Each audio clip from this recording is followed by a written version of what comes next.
There are moments in life that freeze you in your tracks, not because you're confused, but because what you're witnessing is so impossibly stupid your brain just refuses to believe it. That was me, barefoot in my driveway at 7 a.m., coffee mug shattering on the pavement as I watched a massive hook clamp down on the chrome bumper of my 1967 Shelby GT 500. The tow truck operator was whistling like he was harvesting corn. I screamed. He waved. I bolted toward him, yelling that he was stealing a literal museum piece. He shrugged and said, "Talk to Karen."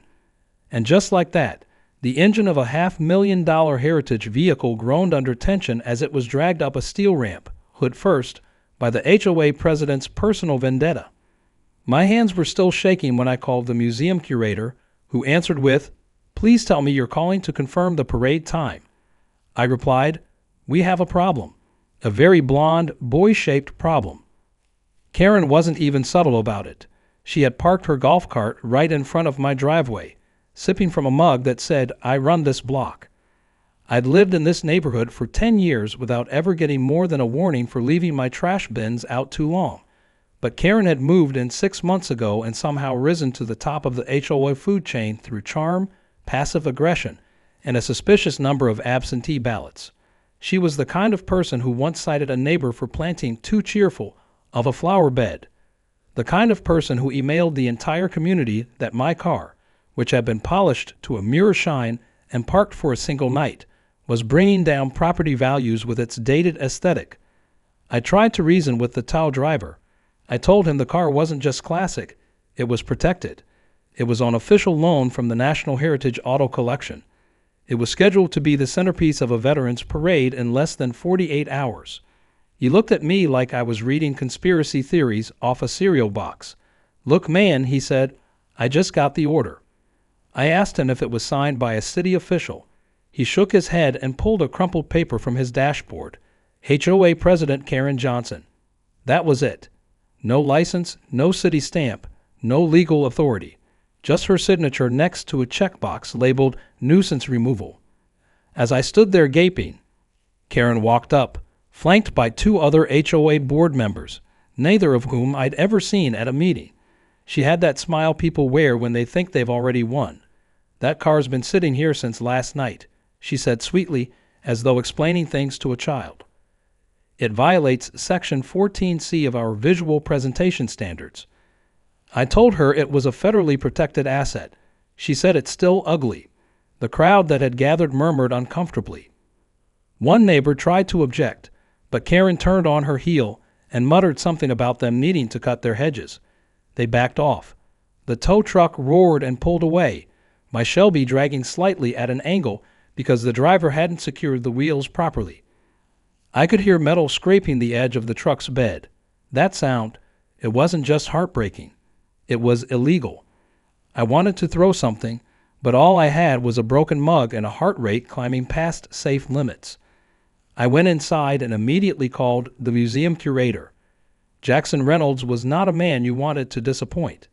He was ex-military, retired historian, and classic car savant all rolled into one. When I told him what happened, there was a long pause on the other end. "She towed it," he asked slowly, "straight off my driveway. No warning, no ticket. Just a golf cart and an attitude." "Do you know where they took it?" "Impound lot, I think.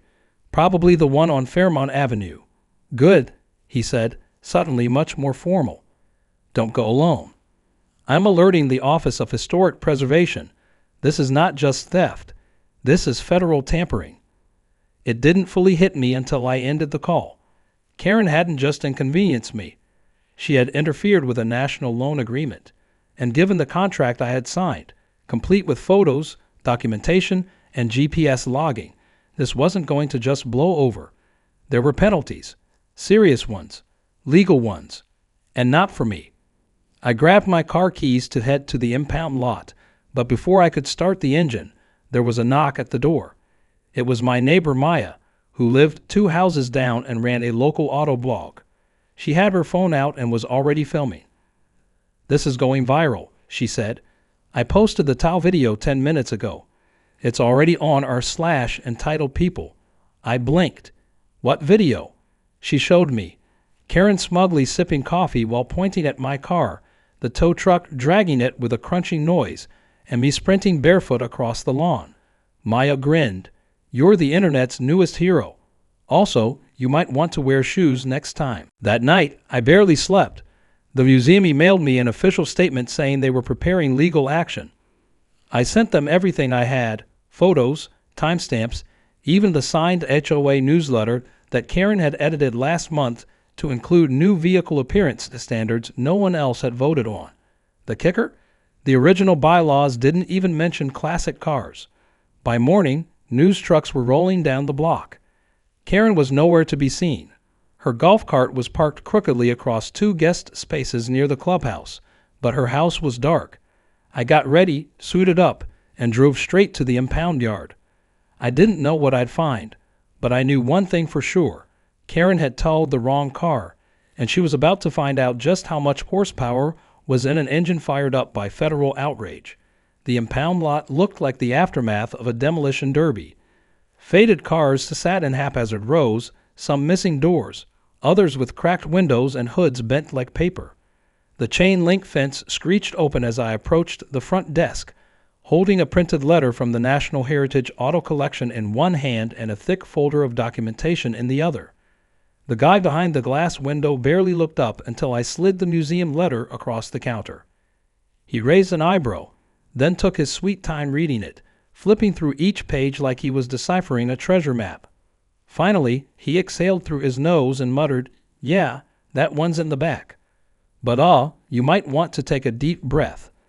I didn't take a breath. I stormed through the lot until I reached the back, where my Shelby sat crooked and dirty, resting between 2 rusted-out pickup trucks like a fallen king surrounded by imposters. The once glimmering paint was smeared with greasy handprints. The front spoiler had been cracked. The leather interior, restored by hand over 3 years, was exposed to the elements because someone had left the window down. It looked like someone had actually sat inside it while eating a burrito. I stared for a long time, fists clenched, trying to suppress the wave of rage rising in my chest. I took pictures from every angle, careful to capture timestamps and GPS coordinates, and then called the curator again. Jackson didn't answer right away. When he finally picked up, his tone was clipped and furious. "They left the window down," he barked. "I confirmed it. You document every inch and do not, under any circumstances, drive it. We're sending a FLAB with an inspector and a federal agent.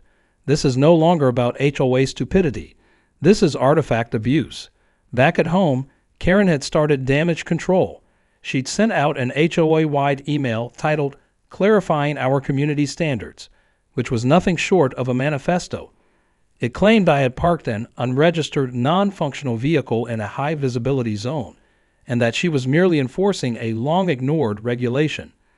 The email was laced with phrases like protecting property values and consistent neighborhood aesthetics, but her tone reeked of desperation. The best part.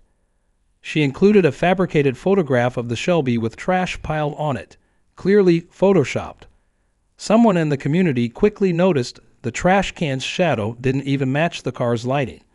Within minutes, a screenshot of her email was circulating online with captions like "Karen's Photoshop crimes," and she tried to frame a Shelby. I didn't need to respond. The internet did it for me. Car forums picked up the story. A YouTuber who specializes in car restorations made a 10-minute breakdown video titled "Karen Destroys Protected Mustang, Gets Owned by the Feds." By the next morning, the video had 500,000 views. The comments were ruthless.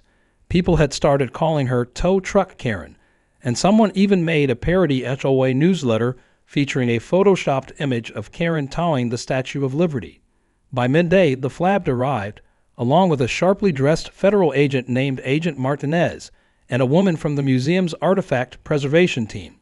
They were both professional and calm, but their silence as they examined the car spoke volumes. Martinez took notes while the preservationist snapped photos and shook her head repeatedly. The tow yard manager came out halfway through, asking if he needed a lawyer. Martinez told him to wait by the gate and not say a word. I wasn't even angry at the lot staff anymore. They'd followed what they thought was a legitimate directive. But Karen? She had crossed a line that didn't just involve local bylaws. She had wandered into federal jurisdiction with the grace of a marching band in a minefield. That afternoon, I got a call from a neighbor named Victor who worked in real estate and had always avoided HOA politics. His voice was low, cautious. "Hey, just thought you should know. Karen called an emergency board meeting. Said it's about an unfortunate misunderstanding. She's spinning it as you being hostile and trying to intimidate her." I thanked him and asked if I could attend. "Oh, you'll want to," he said, "because the whole board's finally realizing she's nuts." I showed up at the clubhouse that evening wearing a plain black polo and holding my folder of legal documents like a trophy. Half the neighborhood was already seated, murmuring. The room buzzed with tension. Karen sat at the head of the table, flanked by two members who looked like they regretted every decision that had led them to this moment. She stood up to speak and launched into a speech about how she was simply trying to restore balance and order to the neighborhood. She talked about safety, aesthetics, and community harmony. It might have worked if she hadn't doubled down and called the Shelby a piece of obsolete junk. I didn't say a word. I just handed a copy of the Federal Museum Agreement to every board member. Then I played a voicemail I'd received earlier from Jackson, stating clearly that the museum was pressing charges for unauthorized removal and damage to a protected exhibit. One board member turned white. Another covered her mouth in shock. Karen looked like she was trying to keep her face from twitching. Someone in the back raised their hand and asked, "Wait, so you towed a federal artifact without checking first?" Karen tried to explain, but it came out as stammering. That's when Agent Martinez walked in, flanked by the preservationist, and calmly asked to speak with the board in private. The room went dead silent. Karen's face drained of all color. She stood up, stumbling slightly, and followed them into the back office. The door clicked shut. We could still hear the muffled sound of Agent Martinez's voice. Nobody else said a word. Everyone just sat there, watching the door like it might explode. 15 minutes later, Martinez exited alone. "Thank you for your cooperation," he said to the room. "We'll be in contact." Karen didn't come out. The next morning, a notice was posted on the community bulletin board. It read, "Effective immediately, Karen Johnson has been suspended from all HOA duties pending investigation.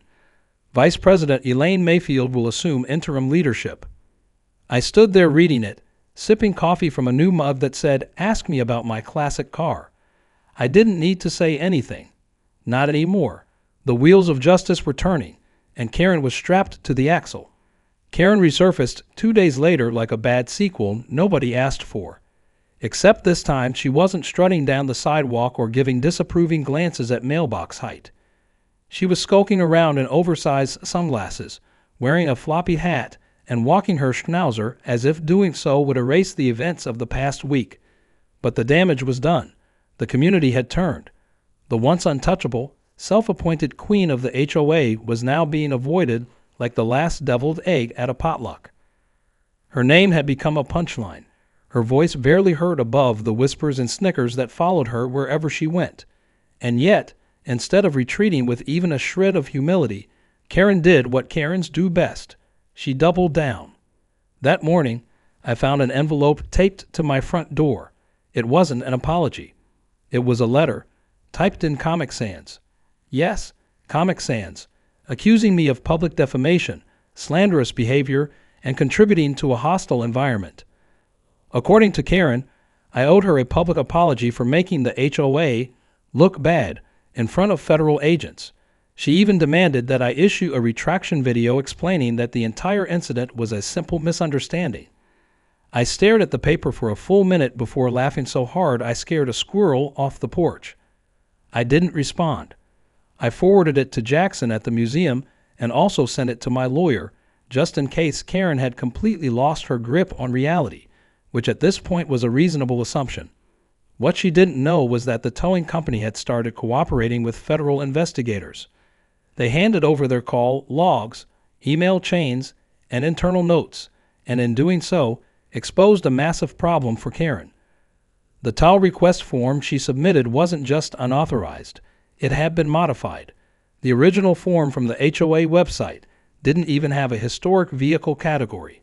Yet the one Karen gave the company did. She had edited the document herself and added a fake clause about vehicles over 30 years old requiring removal within 24 hours of notice. That clause didn't exist in any version of the HOA bylaws. When the investigator asked how the towing company verified its legitimacy, they responded, "We've worked with her before. We thought she was the legal authority." The news spread like gasoline on dry brush. Screenshots of the forged forms hit Reddit. Car blogs started publishing updates. One site titled their article, "Karen Forges HOA Forms, Declares War on Mustang." Another called her the Community Dictator of the Year. People were tagging the National Heritage Auto Collection in comments, asking for updates, and offering donations to restore the car. A parody Twitter account named at HOA Karen Watch began posting fake HOA memos like "all grass must be eats XAC to lead 2.3 in tall or face deportation." My neighborhood had gone from quiet suburbia to international meme in under a week, and Karen was now more infamous than any viral raccoon or exploding lawn mower. Then came the lawyers. Jackson and his legal team weren't playing around. They filed a formal complaint with the city's Historic Preservation Office and served Karen with a notice of intent to sue for artifact damage and misrepresentation of legal authority. The claim was precise and brutal. Estimated restoration costs, $47,000. Emotional damages for canceling the Veterans Parade Showcase, $20,000. Federal artifact interference penalties, pending. The paperwork alone was thick enough to use as a doorstop. Karen tried one last trick. She held an emergency town hall in the community center and invited only her most loyal supporters, most of whom had stopped supporting her days ago. I showed up anyway, sitting in the back with crossed arms while she nervously paced in front of a PowerPoint titled "Restoring Peace and Order." Her speech was a mess. She started by blaming outsiders, then accused the museum of exploiting the situation for media attention. She even claimed she'd always had the community's best interest at heart, and that the car looked abandoned and unsafe.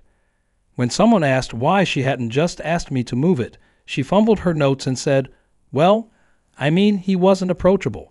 He has tools in his garage." That was when my neighbor Maya stood up, holding a printout of Karen's forged towing document. She asked point blank, "Did you write this, Karen?" Karen paused, blinked, then said, "I may have adjusted the language to better reflect the spirit of our community." The room collectively winced. That's when Elaine, the interim HOA president, announced she had contacted the HOA's insurance company. The rep confirmed that because Karen had acted outside her authority, she would be personally liable for any damages awarded in court. Silence followed. Even the walls seemed to hold their breath. Karen sat down without another word. Her dog barked once and then fell quiet, as if sensing his owner's reign had come to an end. I stood, nodded at Elaine, and left the room without saying anything else. There was nothing left to say. The next day, a moving truck showed up at Karen's house. No one knew if she was leaving permanently or just trying to avoid service of process. The irony, of course, was that the same towing company she had used was now hauling away her patio furniture. A neighbor later told me she stood in the driveway yelling, "Be careful with that. It's antique. I couldn't make this stuff up if I tried." By the weekend, the museum released an official statement thanking the public for their support and confirming that restoration work on the Shelby had begun. They also announced the car would be displayed at a special exhibition titled "Preserved Through Persistence: The Untold Stories of American Automotive Heritage."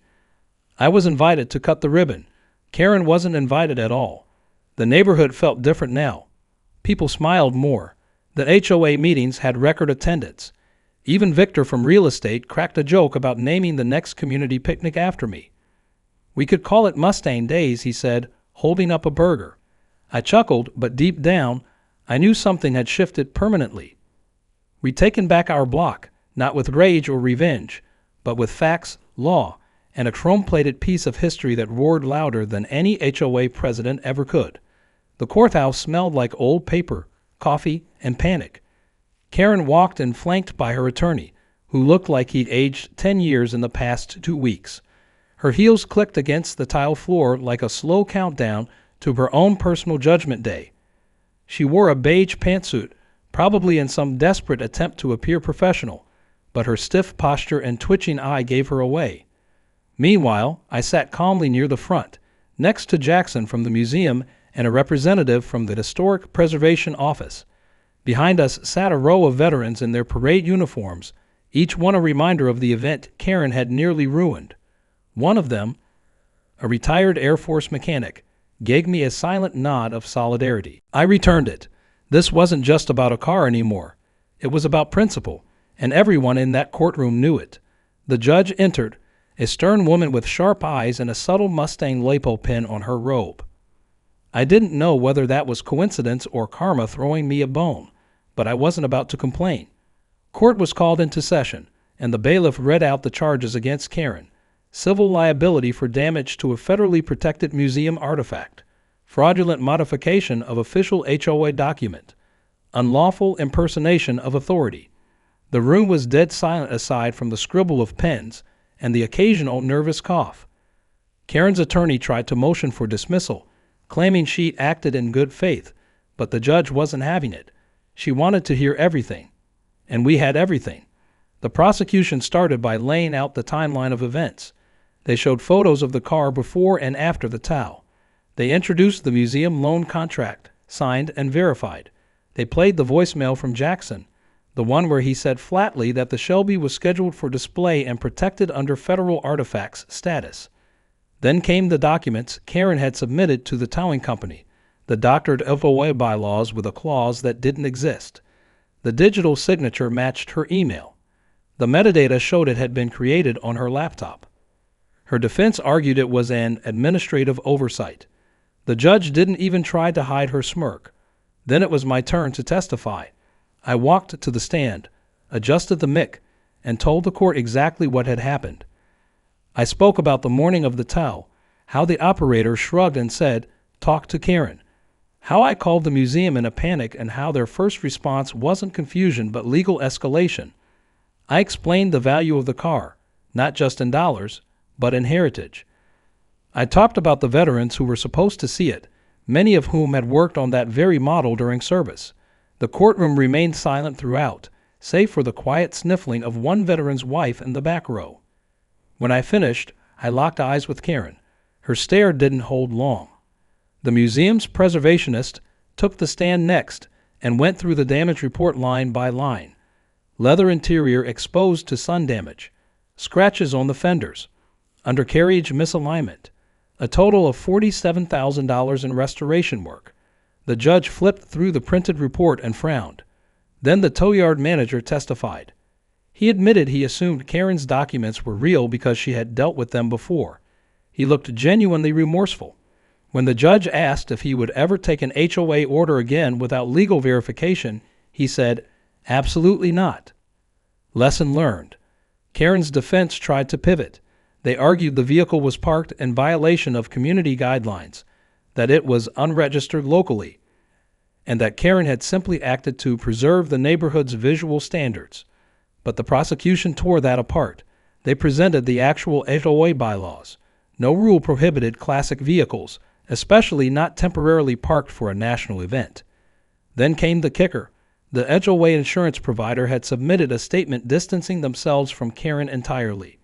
They confirmed her actions were unsanctioned, and any damages would fall solely on her, not the association. The judge called for closing arguments. Karen's lawyer begged for leniency, citing stress, community pressure, and poor judgment. The prosecution calmly asked the court to hold Karen accountable for the consequences of her deception and negligence. When the judge recessed for deliberation, the tension in the courtroom felt like static before a lightning strike. No one moved. Karen sat frozen, her attorney whispering urgently in her ear. Meanwhile, the veterans behind me shared war stories and compared Mustang models, unfazed by the weight. I realized in that moment that I was surrounded by people who had survived far worse than HOA tyranny. They were here because they believed in honoring something: integrity, history, and, apparently, internal combustion.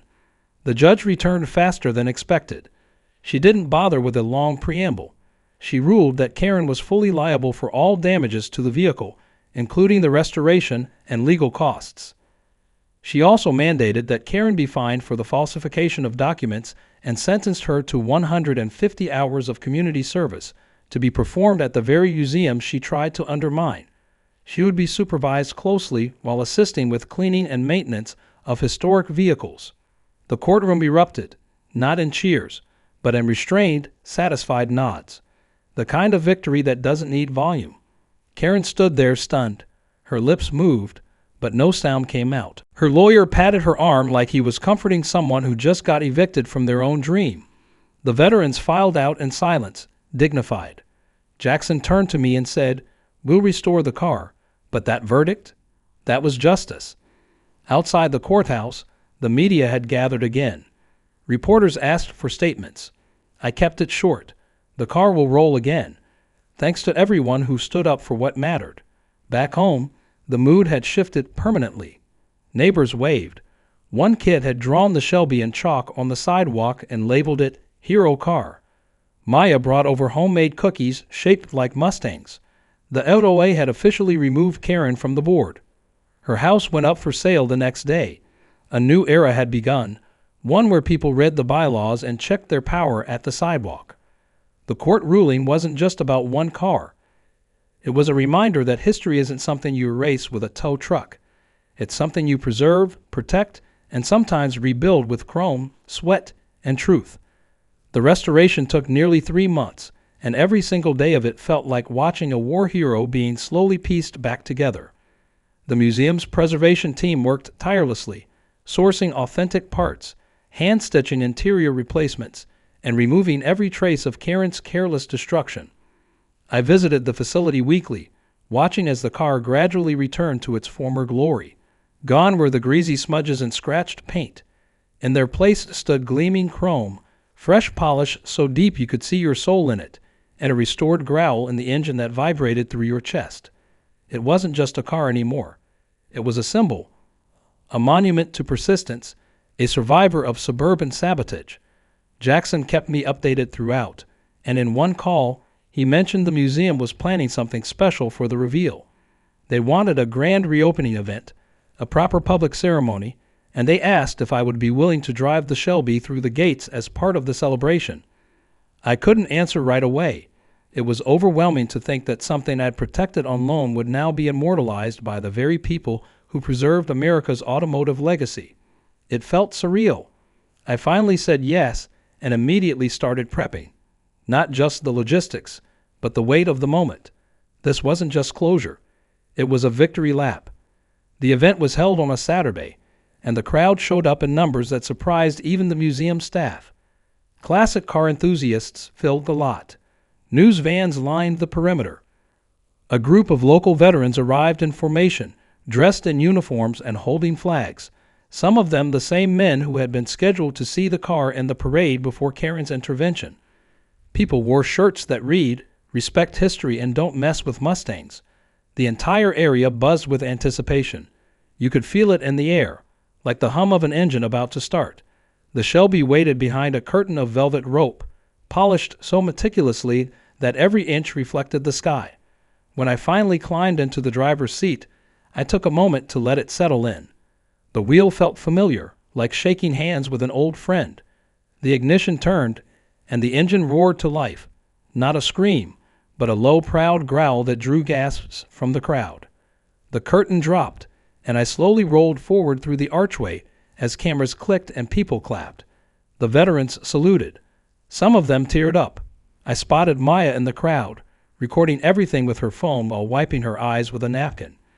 Jackson greeted me at the stage with a handshake that turned into a hug. He said something to the audience about resilience and responsibility, then handed me a small plaque that read, "In gratitude for the preservation of American heritage."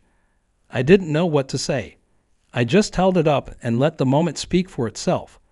The museum announced a new feature exhibit centered around the incident, titled "The Car That Karen Towed," blending humor with a powerful message about stewardship and community. The Shelby would be the star of the show, displayed alongside documents, court footage, and even a small section dedicated to internet memes that helped raise awareness. It was history, preserved twice. Karen, of course, was nowhere near the event. Rumor had it she was now living in a condo 3 towns over, her HOA privileges revoked, her social circle shattered. Her required community service at the museum had started earlier that week. Multiple staff members told me she'd been assigned to cleaning hubcaps and polishing old gear shifters under strict supervision. One intern joked that she spent more time scrubbing than speaking. Apparently, she had requested a transfer to another department and had been firmly denied. It wasn't about humiliation. It was about learning. And maybe, just maybe, about humility. Life in the neighborhood returned to something better than normal. The HOA board had turned over, and Elaine ran meetings like a public town hall instead of a royal decree. People started planting flowers again without fear of a citation. Kids rode their bikes freely. One neighbor even bought a classic car of his own, a cherry red '69 Camaro, which he parked proudly in his driveway, daring anyone to say a word. Nobody did. The street felt alive again, not in rebellion, but in celebration. A silent understanding echoed between every neighbor. We'd survived a Karen and come out stronger. One afternoon, while cleaning the garage, I found the original copy of the museum's loan agreement, the one I'd nearly lost when Karen made her play. I framed it and hung it above my tool wall, not just as a reminder of what we fought for, but as proof that even when someone misuses power, the truth can and does rise up to challenge it. Every wrench I turned afterward carried a different weight. Every engine I worked on felt like part of a bigger picture. Cars weren't just machines.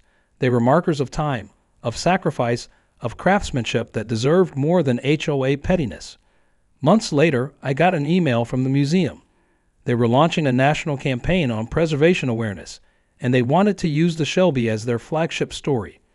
Jackson asked if I'd be willing to tour with the car, stopping at schools, veteran centers, and local car shows across the country. I said yes without hesitation. The idea of sharing the story, not just of a car, but of standing up for what matters, felt more important than ever. The first tour stop was a high school in the next county. After my short speech, a teenager approached me and said, "So you really beat the HOA?"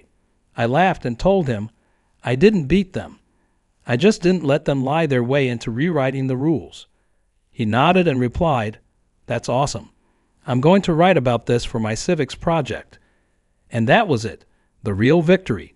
Not just getting the car back, not just watching Karen get held accountable, but knowing the story had become something more, a lesson passed on, a warning preserved in chrome, a reminder that history doesn't belong to people who try to erase it out of convenience.